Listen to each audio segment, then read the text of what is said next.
네, 이제 세 번째로 봐야 될 것은 바로 블록체인과 인공지능의 이제 결합이었습니다. 굉장히 많은 리서처들이 이거에 공감을 했었는데 이 이유는 뭐냐면 이 인공지능이 갖고 있는 명확한 장점과 단점이 있습니다. 장점은 사업 확장성에 매우 용이하다. 그래서 우리가 챗GPT만 쓰더라도 업무 효율이 엄청 올라가잖아요. 근데 이것의 가장 큰 단점은 뭐냐면은 결국 데이터의 보안성과 투명성이 없다는 거예요. 그래서 어떻게 보면 프라이버시 이슈도 굉장히 많이 거론이 되고 있고 남의 데이터를 그냥 짜집게 해가지고 뭐 사용해서 어떻게 보면 이슈가 굉장히 많은 산업인데 또 반대로 생각을 해보면 이 블록체인이 갖고 있는 장점과 단점이 이 인공지능의 어떤 단점을 좀 보완해 줄 수 있거든요. 블록체인은 반대로 사업의 확장성에는 굉장히 안 좋지만 데이터의 보안성과 투명성 면에서는 굉장히 뛰어난 기술이기 때문에 이게 어떻게 보면 궁합이 굉장히 잘 맞다. 그래서 요거를 잘 버무리게 되면은 큰 가치를 좀 받을 수 있겠구나 라고 하면서 리서처들이 굉장히 많이 입에 올렸었는데 재밌게도 블록체인과 이 인공지능을 결합한 이 프로젝트들이 하루아침에 나오는 게 아니잖아요. 굉장히 오랜 시간에 걸쳐서 사실 출시가 돼야 되는데 사람들의 관심이 한 번에 쏠리다 보니까 기존의 토큰을 발행했었던 이 인공지능 프로젝트에 굉장히 많은 관심이 쏠렸고 그에 따라서 토큰 가격도 굉장히 많이 상승했었습니다. 화면 우측에 보시는 이제 빗텐서는 이제 라지 랭귀지 모델을 만드는 프로젝트인데 이제 가장 높은 시총을 좀 기록했었고 그 다음에 렌더라고 해가지고 결국에는 이미지들 작업할 때 GPU를 이제 제공하는 이제 프로젝트로서 굉장히 좀 관심을 좀 많이 받았었습니다. 그래서 이렇게 신규 섹터가 출연을 해서 결국 한 4빌리언 달러에 육박하는 생태계가 새롭게 좀 만들어졌다라는 게 포인트였고 또 여러 가지 어떤 사람들의 기대감에 좀 부응하기 위해서 기존의 인공지능 이제 밸류체인에서 각각 갖고 있었던 문제점을 해결하기 위해서 신규 프로젝트들이 계속적으로 지금 출시되고 있다라고 여러분들은 보시면 될 것 같습니다. 뭐 대표적으로는 화면 좌측에 있는 이 GPU 섹터를 보시면 되는데요. 우리가 이더리움이나 블록체인 예전에 POW 시절 때는 인터넷 오브 CPU라는 표현을 많이 썼습니다. 이 토큰을 채굴하기 때문에. 근데 요즘은 인터넷 오브 GPU다. 인공지능의 컴퓨팅 파워를 제공하기 위해서 클라우드 형식으로 개인들의 GPU를 빌려주는 시장이 도래했다라고 여러분들은 생각하면 될 것 같고 뭐 대표적으로는 아이오넷이나 뭐 최근에 업비트에 상장했던 아카시를 좀 뽑을 수 있을 것 같습니다. 그 외에도 화면에 보시는 프로젝트들이 계속적으로 개발이 되고 있다라고 한번 참고해 보시면 될 것 같습니다.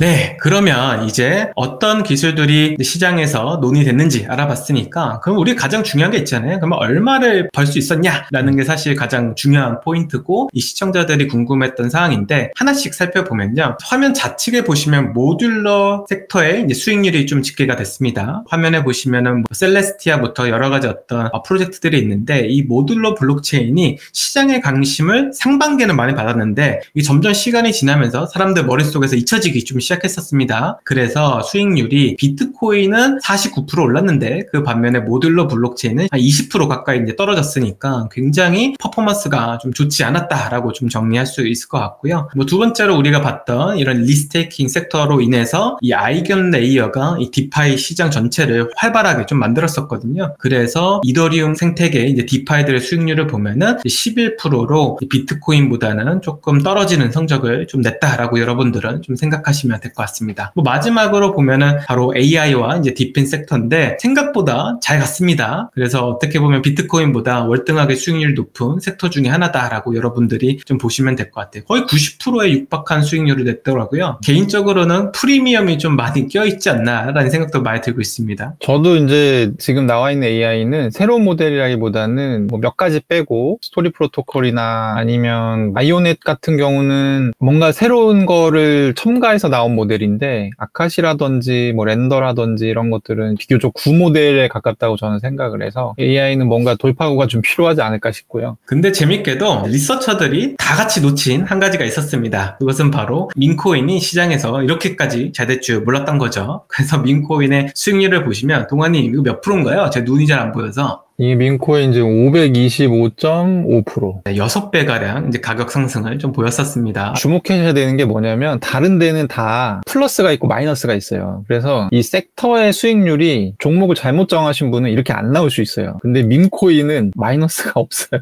그러네요. 네, 근데 재밌게도 이 민코인이 사실 생각해보면 작년 이제 12월 달에 솔라나에서 봉크라고 하는 민코인 때문에 시장이 굉장히 활기를 떴단 말이에요. 그러고 나서 이제 솔라나 기반의 민코인들이 것들이 발행 비용이 워낙 싸다 보니까 하루에도 수백 개, 수천 개씩 막 찍혀 나왔고 그것들이 시장에 막 유통이 되다 보니까 결국 솔라나 가격을 미친 듯이 막 올렸던 거죠. 이게 어떻게 보면 굉장히 큰 모멘텀이었는데 밈코인의 어떤 좀 기조가 최근에는 조금 바뀌고 있습니다. 그거 한번 설명드리면 바로 작년 12월부터 올해 5월까지만 하더라도 사실 솔라나는 밈코인이다 라고 사실 정리를 할 수 있었습니다. 근데 최근 들어서 사람들의 이제 솔라나에서 너무나 많은 밈코인이 발행이 되고 펌프 for fun이라고 하는 그 밈코인을 그냥 쉽게 찍어낼 수 있는 프로토콜이 엄청 많은 수의 밈코인을 찍어내다 보니까 이거 더 이상 이거 가치가 있겠냐라고 하면서 솔라나 밈코인에서 이제 탈출을 하는 시도가 많이 일어났고 그러면 그 수요가 다 어디로 이동을 했냐면 바로 화면에 보시는 룸 프로토콜이라는 곳으로 이동을 좀 하고 있는 것 같습니다. 이 룸 프로토콜은 이 오디너스를 개발한 이제 개발자가 이제 반감기 때 출시했던 새로운 이제 프로토콜인데 비트코인 기반의 이제 밈코인을 발행하는 하나의 플랫폼이라 여러분들은 생각하시면 됩니다. 근데 최근에 이 DOG라고 하는 토큰이 워낙 인기가 좋아가지고 마켓캡이 지금 1빌리언에 거의 다 달았습니다. 최근 그 정도로 2주 전에 이 코인을 샀다라고 하면 이제 2배를 먹을 수 있었던 거예요. 근데 제가 2주 전에 이 룸 프로토콜 영상 올렸었거든요. 그때 사셨으면 2배는 먹었다라고 정리할 수 있는데 그만큼 사람들의 관심이 많이 좀 쏠리고 있다. 근데 이게 참 가격이 많이 오르긴 했는데 동현님도 저걸 해주셨잖아요. 방송을 하셨다는 걸 2주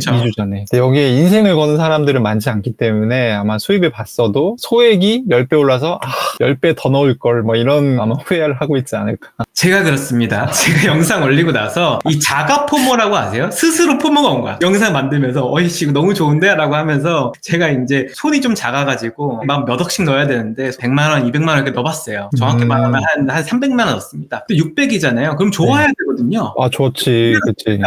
여기에 내가 1억을 넣었으면 2억이 되고 3억이 되는데 왜 그때 과감한 결정을 못했을까라고 하면서 굉장히 아쉬움을 남기더라고요. 그래서 이제 불을 탈까라고 했는데 안 하기로 결정했습니다. 항상 불탈 때마다 필패였습니다. 저는 맞아요. 끝이 좋지 않죠. 네, 끝이 좋지 않기 때문에 요 돈 번 걸로 우리 동환님하고 맛있는 고기 먹을 계획입니다.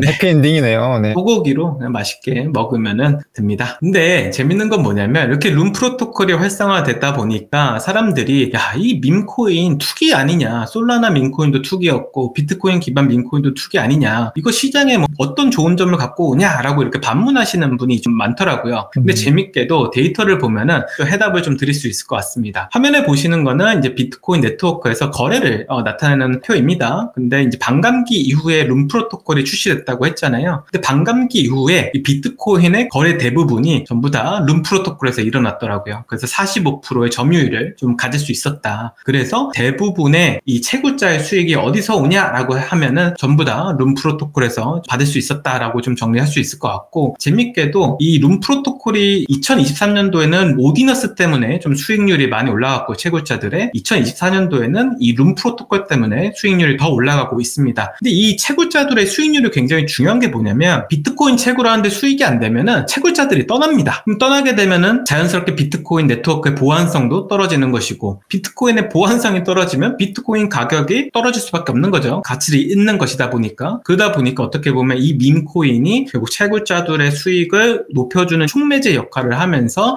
전체적인 비트코인에도 꽤나 많이 기여를 했다라고 좀 정리를 할 수 있고, 최근에는 이제 비트코인 맥시들이 예전에는 알트코인 얘기하거나 밈코인 얘기하면은 막 욕을 한 바가지 했었습니다. 근데 요즘은 입을 그냥 꾹 다물고 계세요. 이게 데이터로 찍히다 보니까 아무 말을 못하는 거야. 반박을 못하는 거지. 이 밈코인이 나쁘다라고 반박을 못하는 거예요. 저는 약간 무슨 생각했냐면 결국에 밈코인을 거래를 한다고 했을 때 이게 투자 행위니까 높은 수수료를 감수한다는 거잖아요. 비트코인 네트워크를 사용할 때 사용료를 내야 되는. 그렇다면 만약에 제가 만든다 하면 저는 비트코인 네트워크 위에다가 복권 프로젝트를 하나 만들 것 같아요. 왜냐면 실제 뭐 미국에서 쓰이는 복권이나 한국에서 쓰이는 복권보다는 조금 확률을 좋게 하고 대신에 기대 수익을 자극할 수 있는, 밈코인이랑 비슷한 성격이라고 생각해서 강아지 복권 뭐 이런 걸 하나 만들어 볼까 하는 생각이 들었습니다. 동환이 조만간 여기 변창호 선생님 텔레그램에 올라오시는 거 아닌지. 저는 실행력이 없기 때문에 괜찮습니다. 알겠습니다.